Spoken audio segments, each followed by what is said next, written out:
and welcome to Have a Chat. I am your host, Veronique Arsenault, joined by my wonderful co-host, Judy Loge. Hello and welcome back. We're viewers. back. Yeah, it's been a while. I know, we were off. So we were off for about 6 weeks, eh? Yes. About 6 weeks, and it was wonderful to have a little bit of a break. Yes. But we are kicking off our 9th season. We've been doing this we're kicking off our 9th year. It's incredible, and I want to say a big shout out to Rogers for keeping this going, and to our viewers that are so faithful and tuned in every week. We very much value your tuning in to see our Have a Chat. Absolutely, yeah, it's amazing. But we're excited to be back for the new year, and it feels like a new year, right? So, but you know what? We're going to kick off the show with your quote of the day. Sure, the quote of the day. And by the way, I'm wearing this bright yellow to kind of hang on to the end of summer. That's right. Pretend it's still, well, it is beautiful out. Okay, here's my quote. Live in such a way that if someone spoke badly of you, no one would believe it.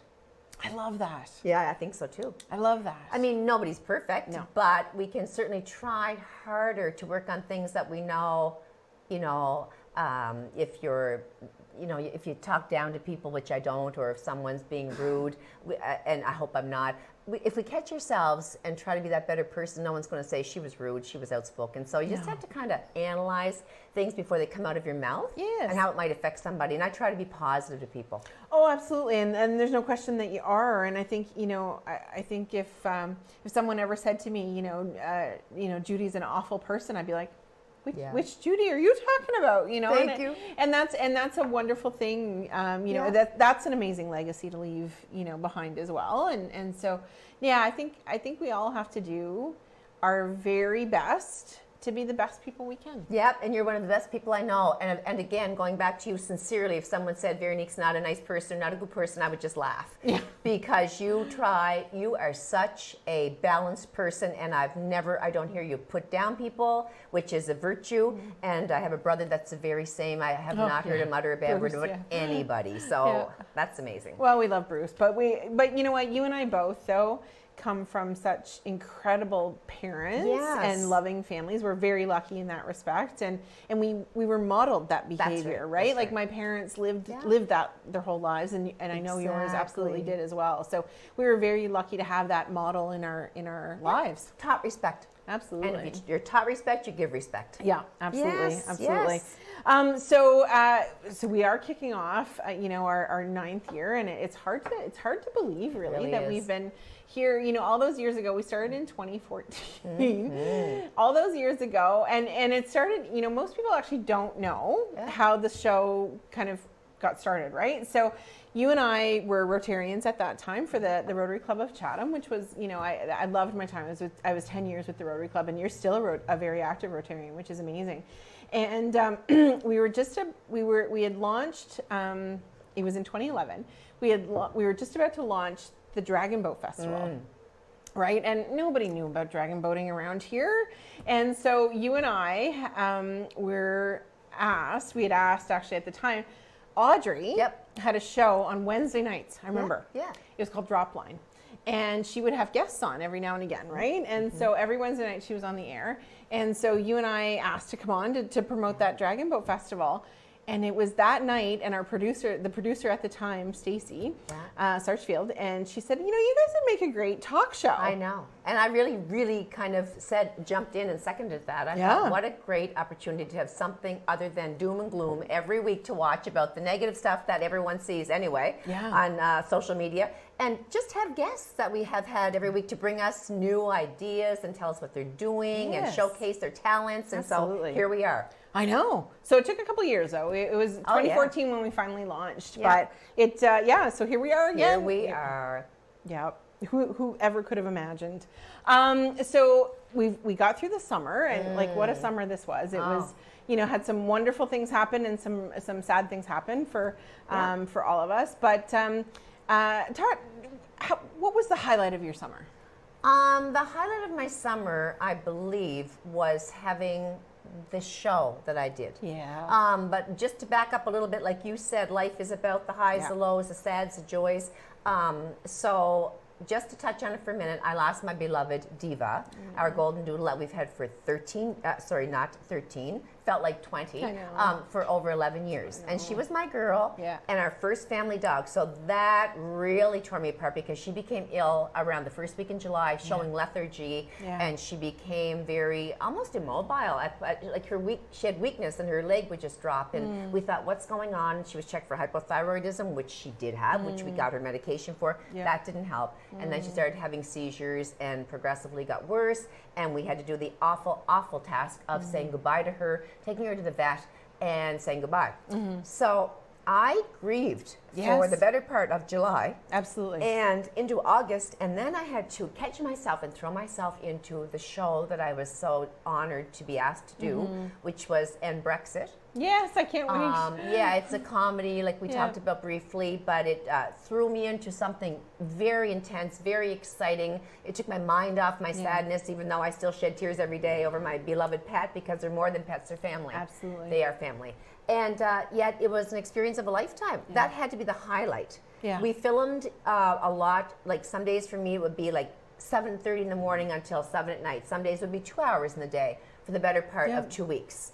So it was fun, it was exciting, it was different. I'm not used to having 14 people in a room with the sound props and the different cameras, one here and one there, and like 5 different cameras, and it was unique.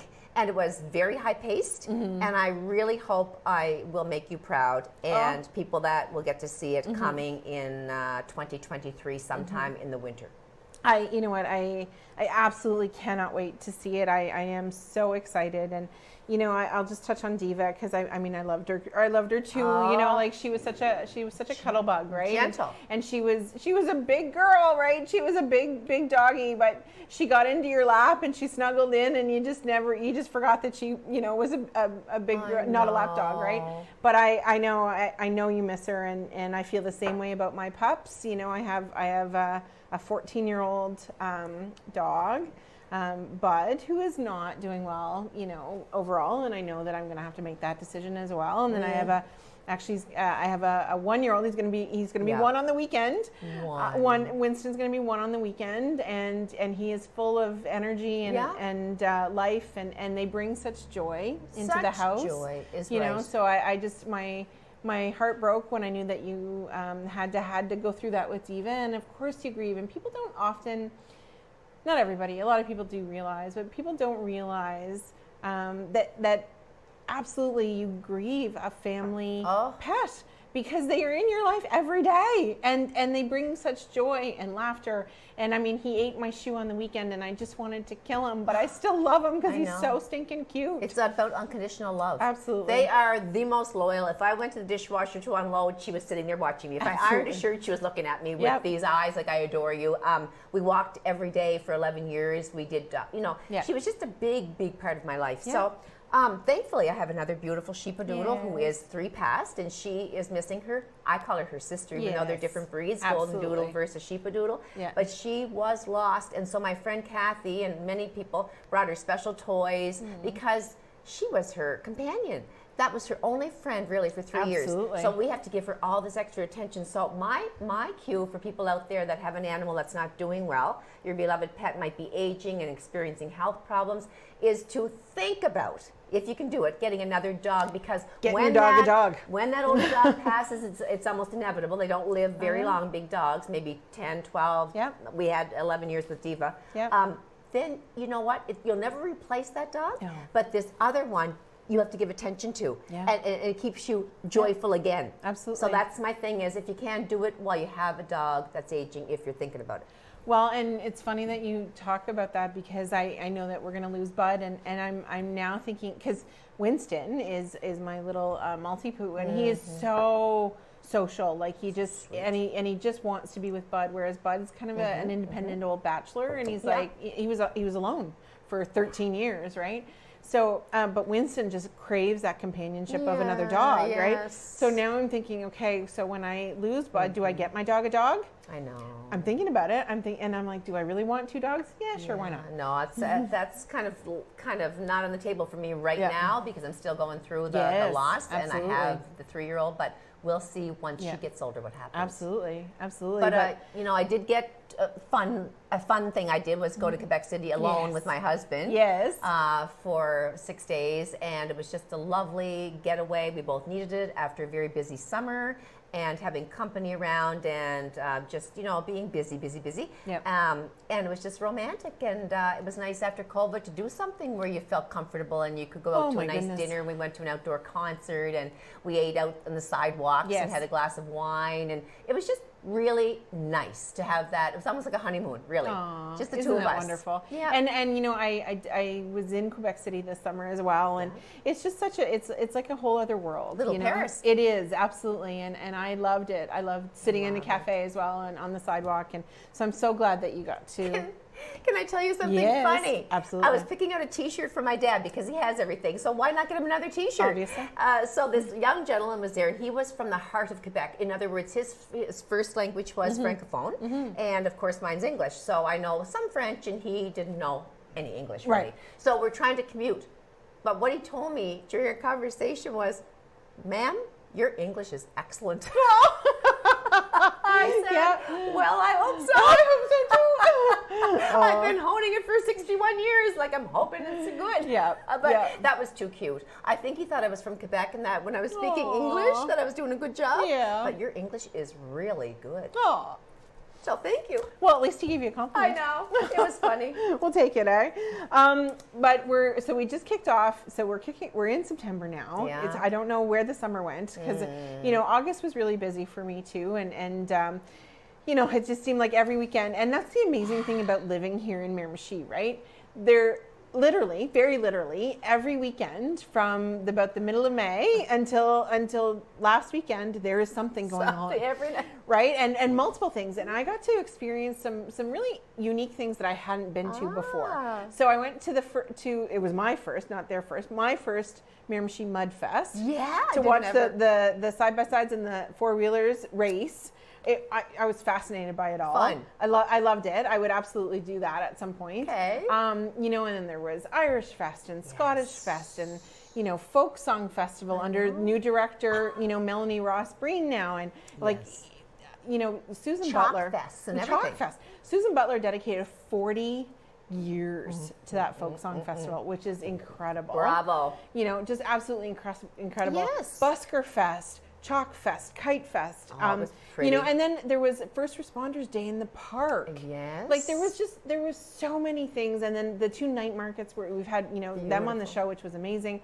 Like there was just so much going Mayor's on Barbecue. Here. The Mayor's Barbecue. That was beautiful. incredible. That was a highlight for me too, because of all of the different people I met from all over the world. It was astounding. I'm in love with these new people that are moving here. I know, and they bring such richness to our cultural landscape as well. Ever? And we have wonderful history and culture here, and now they bring new. I know, which is amazing. And that was we decided last year that council would barbecue, right? We would do that piece, and the mayor could go out and really interact and meet and do wonderful things. And then we had a great time barbecuing. Thank you for volunteering for that, as always. We had a great time barbecuing. Yeah. And then there were dances and singers and people, musicians. Like it was just amazing. And I think that. There had to have been about 700 or 800 people in that park. And it was the most beautiful day. We've had a gorgeous summer. Yes. I mean, not that really is key to our show to talk about the weather, but what I'm going to say is that it's my favorite season. Yes. And I embrace the heat, and I drove my sports car and just forgot about myself, and I swam every day, and I walked every day, and I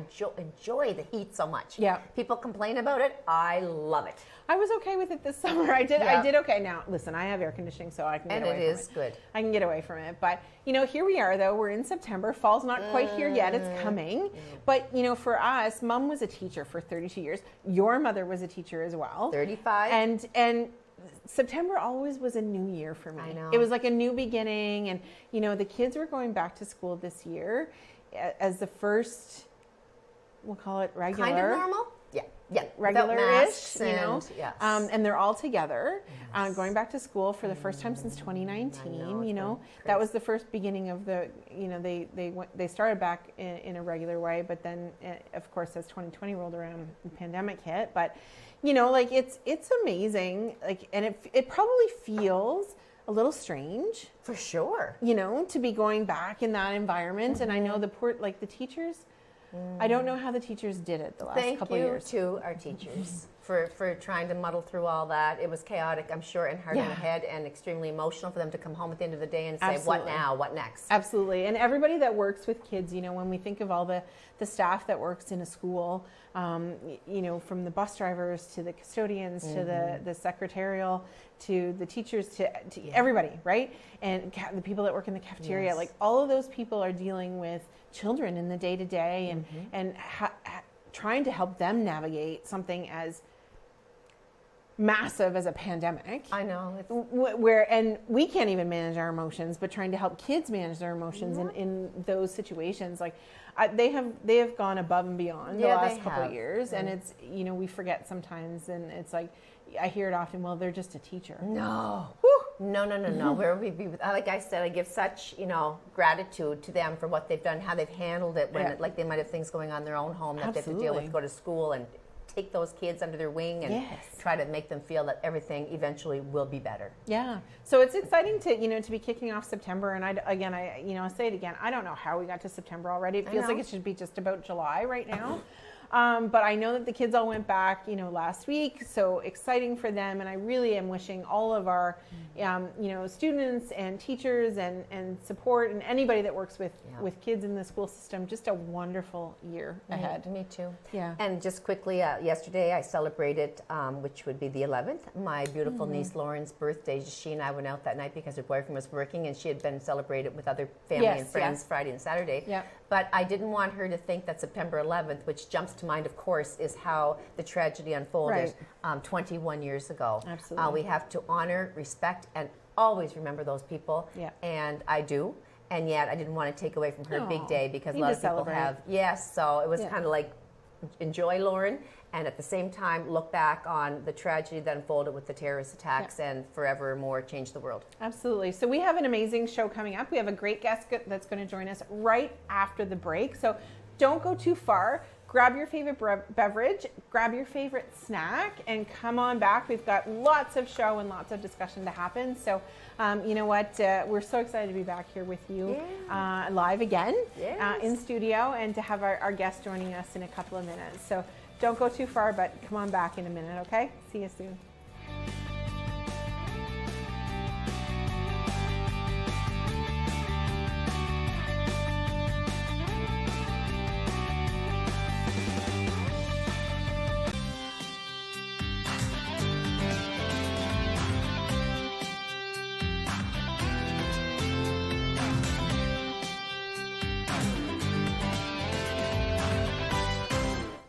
Hi, and welcome back to Have a Chat. I am your host today, Veronique Arsenault, joined, of course, by my fantastic co-host, Judy Loge. Yeah. Here we are back again. Here we are back again. Now, today we have an amazing guest that is joining us, and he is usually the one asking the questions, so you will recognize him from all of the events that we attend across the city and everything that happens in the city. So we are so pleased to welcome Nathan DeLong to our show, and he is actually going to be a guest today, and we are going to get to ask him some questions because he is now a published author. Yes. Welcome, Nathan. Thank you, ladies. Thanks for having me. We're so excited to have you here today.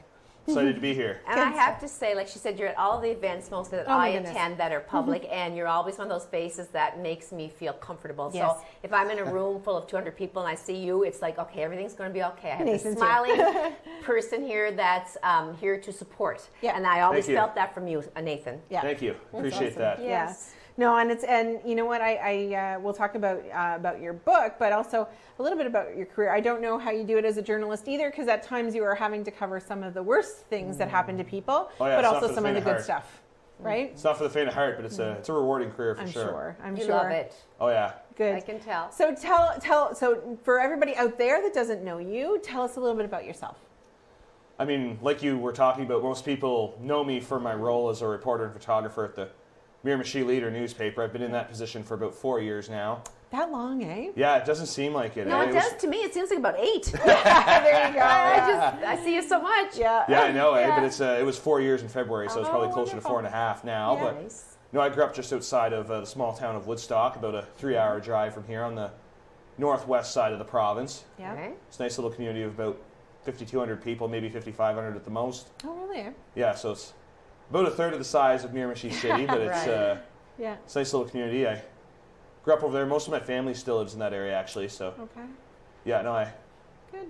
You go over there much? Do you visit home? I was over there Labor Day weekend, actually. Yeah. 'Cause No, I not only get over about a few times a year now. You're busy. Yeah, I love it here too. So It's I his know. adopted home here. yeah, you're exactly right. I often tell people I'm an adopted Miramichier. Yep, absolutely. Yeah. So- Just quickly, I want to say that my brother Bruce, who works for the Gleaner, always enjoyed your company, your writing skills, and just thinks of you as a very great person. So I thought I should tell you. Yeah, well, thank you. No, Bruce and I had a lot of fun in the press boxes together and at sports events when I was a journalism student at St. Thomas in Fredericton, which is his adopted home, Yeah. I guess. And no, we had a lot of good times. And I know I freelanced for his sports section while I was a third-year journalism student, so that was a lot of fun. Good relationship, good rapport you had. Oh, yeah, definitely. Great. Now, we're looking at this, but first of all, I want to know, since you are a published author, which your book looks incredible, by the Thank way. you. It's a one, I just look at the cover and think I want to read that. I know.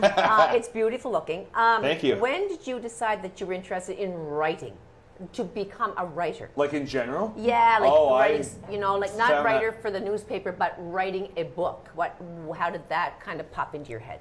Well, I knew when I don't even know if I was 10 years old when I realized I wanted to be a news reporter or writer in that sense. But I was in high school, I think, when I was researching a little bit on the history of Woodstock when I decided that I wanted to publish a book on it, because someday anyway. Because one thing I found was as I was researching, a lot of what had been written previously about the town of Woodstock was long out of print. And I mean, it's the oldest incorporated town in New Brunswick. It was incorporated in 1856. So for a town that claims to pride itself on so much history, I found it was kind of disappointing at that time that there wasn't more recent editions of the book or the town history available. So Perfect. I wanted to address that and provide, I guess, a more current resource for people who might be, looking back, reminiscing, or wanting to do research maybe in the future. Perfect. Hold it up for the camera for our Yes. viewers, because it's Sure. it's a gorgeous book. And I see your picture on the back, and it's very, I'm sure, well done if it's written by you. I know. It's going to be thank you. solely written by you. You Yes. did everything alone. Yes, Well, that's it was a labor of love for sure. That is a hard job. I had a lot of fun writing. It was very time-consuming, a long process, but I had a lot of fun putting it together. And it turned out really well. It exceeded my expectations for sure. Oh, good. So now, having grown up in Woodstock, I can kind of understand why you would want to focus your book. Did you know, when you were thinking about writing your book, did you know that you wanted to write, I'm assuming, a nonfiction book? Yeah, I found just that even while I was reading for pleasure growing up that oftentimes fiction books just didn't really interest me. Interesting. I mean, it's not a knock on fiction writers or good fiction works. It's just that that's not really my style. Yeah. No. It's not my cup of tea, but I always enjoyed learning more about the world around me and, Real facts. Yeah, exactly. The real- Hence my career, but... Well, yeah. and that you can see actually how that would fit, right? Because of course you do cover everything that happens on a daily basis. So that history of your home, it would make sense that you would want to report on that as well. Oh, exactly.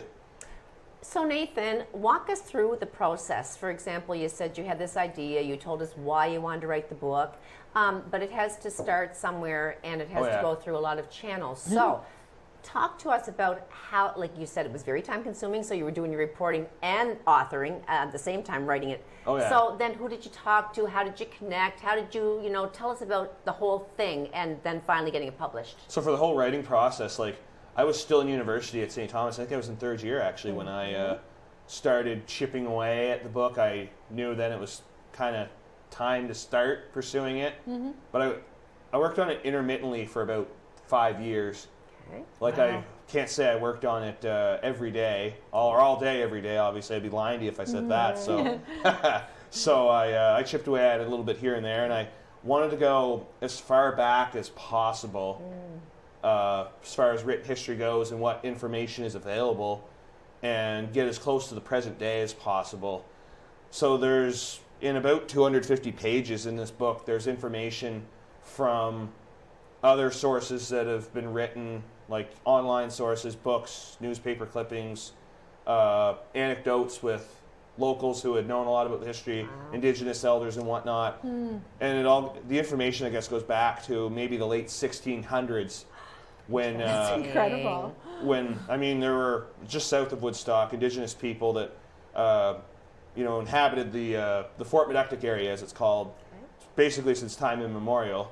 They're part of the Maliseet or Wolastoqey Nation, but there's been a lot learned in the last few years just on the plight of Indigenous peoples throughout our history and whatnot. So I wanted to capture as much of that as possible. So with a combination of both non-Indigenous sources and information from Indigenous elders, I was able to piece together the story of the Fort Medectic area, which is about 4 miles south of the present-day town of Woodstock, and capture everything from the Fort Medectic time to the early settlement by non-Indigenous folks, and get as far up to the incorporation as possible in 1856, and then work forward. So as I chipped away, I just found that it all gradually came together. The more that I pieced it together with one story after another. Yes. From as far back as possible to as close to the present day as possible. And I'm assuming, I haven't looked inside, but you've got illustrations, do you? Yes, you do. All kinds of great pictures of people. Loads of photos, buildings. Lovely. Good job. You name it, yeah. A lot of them came, the more recent ones I shot over the last several years myself with my work camera, I call it, my DSLR, Nikon, but there were a lot of photos too that were, vintage photos that I got from say my grandfather's scrapbook.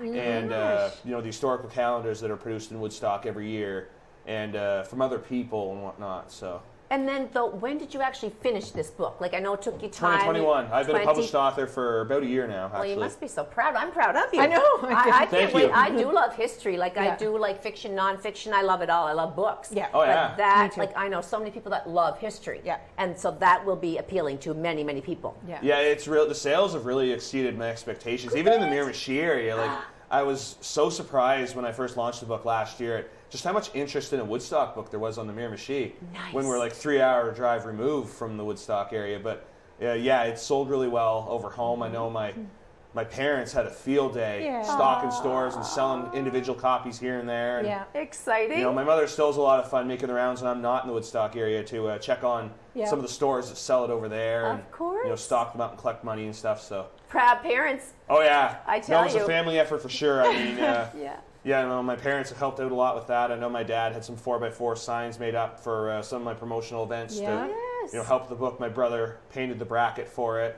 Beautiful work of your baby, and then they added all this to it. Oh yeah, definitely. But I know people in Woodstock and have connections over there, and it's in New Brunswick. So why wouldn't you want to learn more about something in your province, a small town? Exactly, and you'd be surprised how many of these lessons, including the stories of Fort Medectic and whatnot, were not taught in schools. Yeah, and that was another thing that really kind of irked me as I was writing, was that I was like, wow, I didn't learn about much of this at all in school. But I mean, my interest in the town's history started around the time I was about 12 or so. I had heard a lot of stories at that point from my grandfather on how the town used to be, and had a lot of fun with him looking through his scrapbooks and the historical calendars he had collected to that date and whatnot to look back on how the area used to be. Yeah. So I did a Heritage Fair project on it when I was assigned a Heritage Fair assignment in grade 7 at Woodstock Middle. Yeah. And I kind of just took it from there as far as the research went. And like I say, it was as I was researching in high school that I really noticed that a lot of what had been written about the town had been long out of print. It wasn't readily available. And I thought, I'd kind of like to change that if I can. Yeah. So I thought, a book on, as all-encompassing as possible on the town's history. Yeah. From as far back as possible to the present would be. I think it's incredible. A nice way to address that. So I think it's amazing, actually. New Brunswick's you. Oldest town through the years, Woodstock by Nathan DeLong. So must feel really good. Yeah, Nathan DeLong, published author, does have kind of a nice ring. Not to toot my own horn or anything. Absolutely. You should be. It does have a nice ring to it, though, I will say. Sure does. But you know what, Nathan, and I think although you were surprised at the interest in the book, I think probably part of it was in support of you. Yes. That speaks to the contribution and how you've woven yourself into the fabric of this community. Yeah, well, thank you. It's nice to know that I've been a blessing to others and made an impression on others. Absolutely. Through my work and whatnot. Absolutely. Now, how difficult is it to find a publisher? What does that look like for you? How do you even know where to look? Yes. I self-published this book, actually. Did you really? Yeah, I self-published it through Amazon Kindle Direct, which allows you to basically lay the book out, write it, piece it together all on your own. Mm-hmm. So the whole inside of the book was laid out in a Microsoft Word document. And basically, for those of you that are real tech savvy, I saved it as a PDF file when it was all said and done. Uploaded it to Amazon, and within about 24 to 48 hours, it was live. I designed the cover myself, actually, using the built-in cover builder on Amazon Kindle Direct, where you could add a photo, adjust the fonts, and I will say that process is not the most user-friendly, just by the way the cover builder is designed, but I still got the job done, and I was able to put my headshot on the back from when I first moved to the Miramichi to work for the leader. That was my staff headshot from 4 years ago and counting, and little bio on myself and teaser of the book. So. You have a Bachelor of Arts degree from St. Thomas University, so we're alumni, you and I. Yeah, I won't say what year I graduated, but, I really... just a couple. I'll say it was 2017 Yes, for me. It was roughly around that time. Not to date anybody, but No. That's amazing. That's incredible, actually, that not only did you write the book, which is an amazing process in and of itself, but to also publish it yourself. I find that's amazing. Quite brilliant. Yeah, thank you. I know. Yeah. So do you have any other, I know how busy you are, and you just have this one on the go now, but is your brain whirling as to the future and perhaps another something you'd like to write? You don't tell us, in the fire on a few more books that I can't say much about it yet.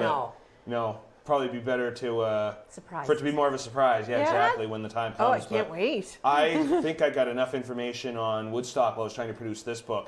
That I could produce at least one more. Really? If not another one. Really? Because I found as I was self-publishing with the way Amazon Kindle Direct works, like the more pages you print, the more it's going to cost you to publish. So, right.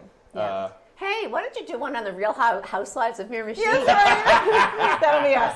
That would sell quite well, wouldn't it? I know. Lots of pictures. Oh, yeah, definitely. You could do it. You can make it funny. I know you could. But you're into history, or you're not into the reality of the drama that most type of people I'm okay if he doesn't publish it. That's the thing. A lot of people think I'm crazy when I tell them, I'm a media personality, if you will. Yeah. I work in the media business, but I don't watch TV or movies at home in my downtime. Okay. That's just that doesn't interest me. Neither me. It doesn't. But I guess I'm going to have to watch TV when this goes live. Yeah, exactly. If we're not streaming it live now, but we are streaming live. Yeah, no, now. I wondered about that. If it was going to be an on-demand thing later or what. No, I guess I'm going to have to watch it for this. But That's right. I prefer reading over television or movies myself. That's the thing. Sometimes you just have to unplug. Like you're talking about. With how busy you folks are as well. Sometimes you just have to take a break and unplug. So, as somebody who works in media production all day, sometimes it's nice to just take a break. And, I know. Yeah, it's the thing. Most people see me when I'm out and about at work or when I'm a member of the Point Church just down the street here. So active. I'm pretty active there as well. So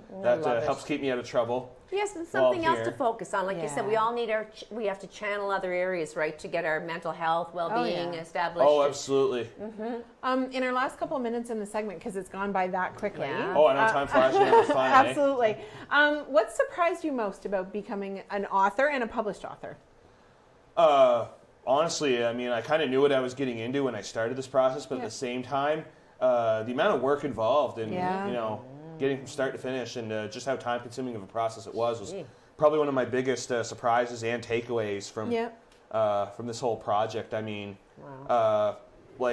fun part I found actually was researching and learning new things and writing, but then laying it all out was a whole other challenge in itself, but still had to be done. And the book is all black and white on the inside because color ink would have cost me about the cost I'm selling the books for, $30 each, just to print them. Absolutely. If I'd done it all color, and it kind of adds to the history book effect. It does. To have black and white photos throughout. Yeah. So I find it suits it very well, and like I said, it's laid out. The font's beautiful, easy to read, beautiful illustrations. Yeah, the number of people just interested in history in general, and this kind of history was one of my biggest surprises as well. After launching the book, like I say, sales exceeded my expectations. I had, whether it's the Miramichi area or even over home.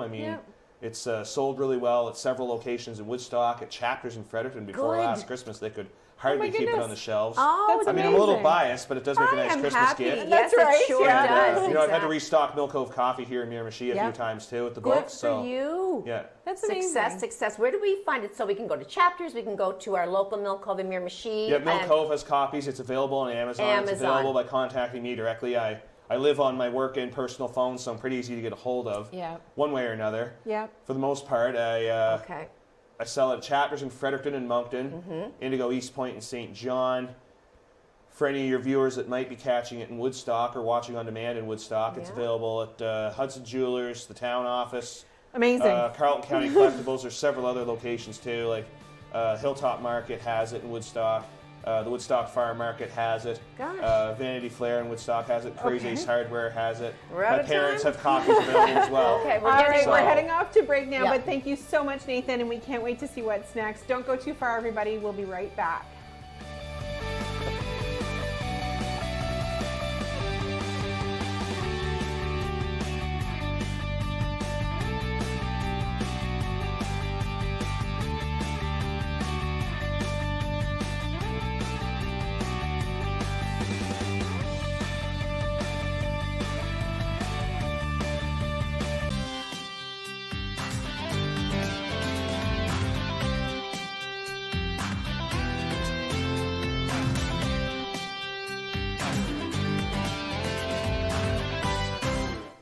Hi, and welcome back to Have a Chat. I am your host today, Veronique Arsenault, joined, of course, by my glorious co-host, Judy Loge. Well, we get to see one another on Mondays. I mean, we live close by, but doesn't always mean we connect every day. No, we don't get to spend a whole lot of time together because we're both so busy. But yeah, this is nice. Yeah, no, we cherish our Mondays, and I mean, you know, eight full years we've been together. Viewers are still with us. I know. Roger's is still having us. I know, thankfully. Yeah. And we had a wonderful chat with Nathan DeLong just in the last segment. Amazing. And, you know, I can't wait to dive into that book. Nice. I love fiction, absolutely. It's my favorite. But I will say, though, I have a real soft spot for historic pieces because I've dug into our own family history through ancestry.ca and really explored kind of where we came from because I love those aspects and traced our family back. I think you love that family tree. 17 or 1800s for our family, and then on Dad's side, his mom and dad as well. It's really interesting, especially with Dad. Dad was adopted. He was only 18 hours old when he was adopted. So I'm always really to the best parents ever. Oh my gosh, they were stellar. My grandparents were amazing. Yes, they were. My grandmother, Dad's mother, was a midwife in the 40s. Oh. You know, like so before her time, and she already had 6 kids at home when she brought Dad home. And I remember celebrating your grandfather's, your paternal grandfather's 100th birthday. Yes. I remember Gerard and I going and thinking, wow, to live that kind of a life. I know, and he lived an amazing life, and he was, very quiet, but he worked. He was in the military for a lot of years, and then he went to work for Eaton's in Moncton. I didn't know that. And he never drove. He walked 10 kilometers to work and 10 kilometers home every day. Well, who does that? For 30 some odd years. Oh, your father. My grandfather. Your grandfather. Yeah. And your father walks a lot. Oh. So they're strong, man. Yeah. Oh, my goodness. Yeah. So, really just a phenomenal life. And Grandpa died 3 days before his 101st birthday. And I am quite convinced he did it on purpose. Yeah. Because at his 100th, everybody was kissing him, right? So sweet. Dad has 5 sisters, so they kept kissing him. Yeah. And everywhere we went, we of course told everybody that he was 100, and we had 4 days of parties.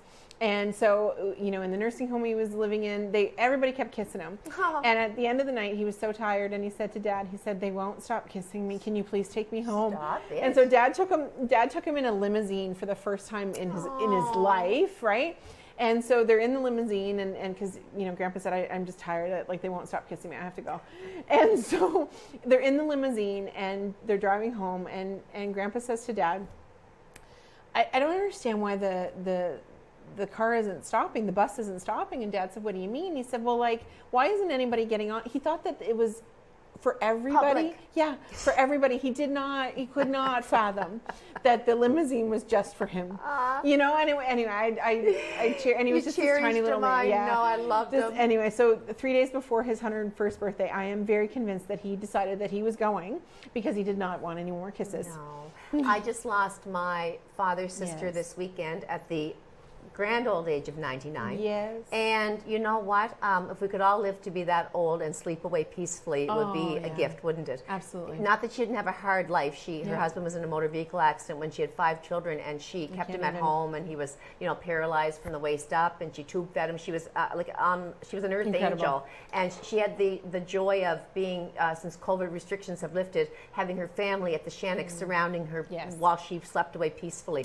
So I'm going to her wake and reading at her funeral, and it's a great honor that she was in my life. And like I said, we all are going to go one day, but if we could just go peacefully like that, it's a blessing with your family surrounding you. Absolutely. And I mean, speaking of a life long and well lived, of course, Queen Elizabeth passed last week.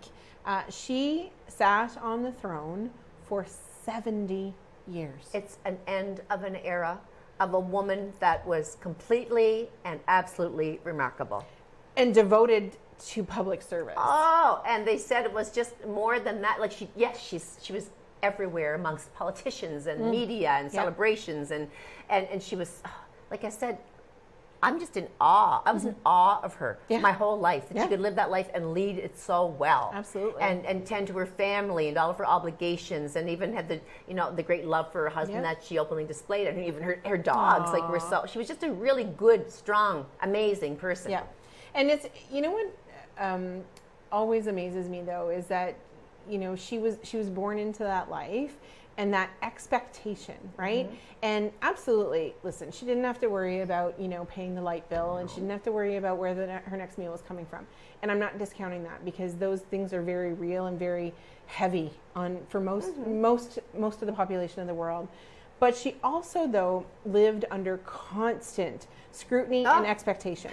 For 70 years. And she could have stayed in her little house, and kind of done her thing. But she attended 300 events a year. No, she was, like I said, you can't even begin to give appreciation to somebody like that. I mean, she's a legend, is what she is. And she was still working 2 days before she died. I know.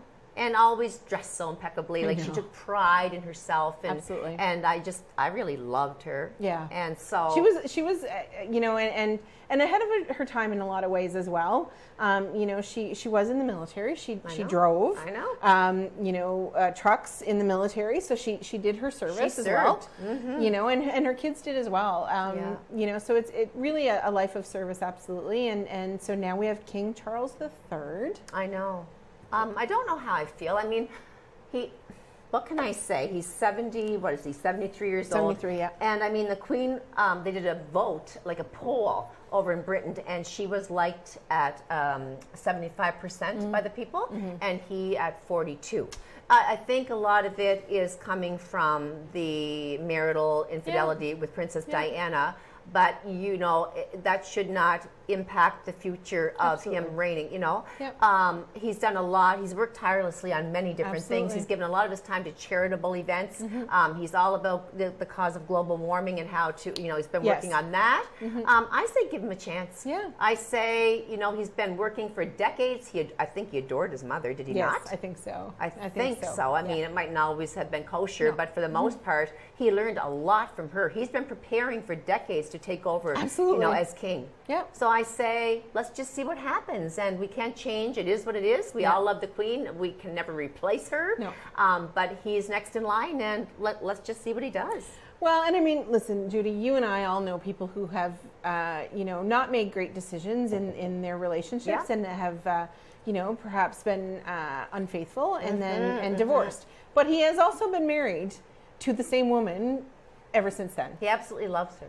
There's no question there. And I mean, let's go to the fact that Diana was dearly beloved by everybody. Let's just say by everybody. Yeah. She was looked at as the most gentle, giving, wonderful, gracious, beautiful woman who did so much, was a wonderful mother, and that went south. Yeah. So then they're trying to still poke at that breakup, which I'm so still sad that we lost her. Of course. But people have to they can't keep focusing on that part of the whole picture. No. They've got to realize that she's gone to rest now, that she served a beautiful life. Yes. She's been gone 25 years. I know, she's been gone 25 years. We'll forever miss her. Yep. But people have to let that personal stuff go and look now at what he might be able to do. And what I hope he can do. Achieve. He is very focused on climate change and green energy and things like that. So I'm hopeful, and I hope that it can bring their family together, because of course they've been estranged from Prince Harry. And it's interesting to, I don't follow their titles and things like that, but it's been interesting to see how some of those titles do shift, though. I know. Like Prince of Wales, right, has now shifted to Prince William. Yes, right. He's next in line too, and I would love to see him as king. Yes, I always loved him. But imagine, though, knowing that you have to lose your parent in order to get your job that you've been raised your entire life to do. Exactly. Right? I could not live. I don't know. I would be like Harry, I think. I think if I fell in love with somebody that wasn't royalty, that my heart would have to go first. I'm sorry. And people are so against her and bashing her, and but I say it's between them and their choices and their life, and let it be. Yeah. Well, and again, the Queen lived a life of service for 70 years as the reigning monarch, and so now we'll see what King Charles III can do. Yeah. Out in the world. I bought a book of stamps recently, and the Queen's pictures on it, and I'm going to save them. Yeah, instead of use absolutely. them. Yeah, anything absolutely. I get my hands on that's a reminder of how remarkable she was, I'm going to keep. Yeah. I think it's a moment in history. God bless her. Like I said, we'll miss her. It's been hard on people. The hearts are heavy. Yes. My youngest son's girlfriend, for the first time ever, was in Britain when it happened, and she took a teaching contract this year over in London. Yeah. And she and her friend, her roommate, that's teaching with her, were touring the Buckingham Palace. Like, they were there to visit, getting pictures of it, and then just shortly after, she texted Jansen and said, "I cannot believe this, but the Queen just passed away." Oh my goodness! So she immediately and gracefully went back to their room, their apartment, and changed into black, which is customary. Yes. And then they went back again to be with those people who were mourning the Queen. So to be there at that very moment, what a piece of history. Oh, it's incredible. Yeah, it was. Yeah, no, it's incredible. So, no, and you know what? So much exciting, though, happening here in our area as well. And, we talked a little bit about in the first segment about all the festivals that have happened all summer, but we were part of something really incredible that's about to come here to Miramichi, and that was a contest and we voted like crazy, and we're really good at voting online. Yes. If you think about craft hockey, and the Renews arena being renovated and all of that was amazing. And now the Arkells, an incredible Canadian rock band, are coming here on Sunday. I believe it's October 3rd. Okay. Yeah, I believe it's October 3rd. So the tickets, they were free, right? Which is amazing. Yes. But the tickets sold out. So we say sold out because you had to log on to the website and buy them. Not buy them, but just get your tickets, right? They sold out in about 20 minutes. I know people that are going. They can't wait. I know. And you know what? We are, as community, we are cheerleaders. We champion so many causes. Absolutely. And we come together like nobody can. Well, and it was such a, it was helped along, of course, by our deputy mayor, Patty Quinn was a great ambassador there, and Councillor Chad Duplessis, and our economic development department. And what this really means for us as a city is that people don't realize. So absolutely, we're going to have a wonderful time that night. Absolutely. They're going to put on a great show, and we're going to listen to some live music, which I just the thought of it, I'm so pumped, so excited about. But what it also does, though, is that it brings other people into our city. For sure. Right? And those people spend money at our gas stations and our restaurants and our hotels and our grocery stores and our corner stores, and they go to places and they spend their money that normally wouldn't happen here.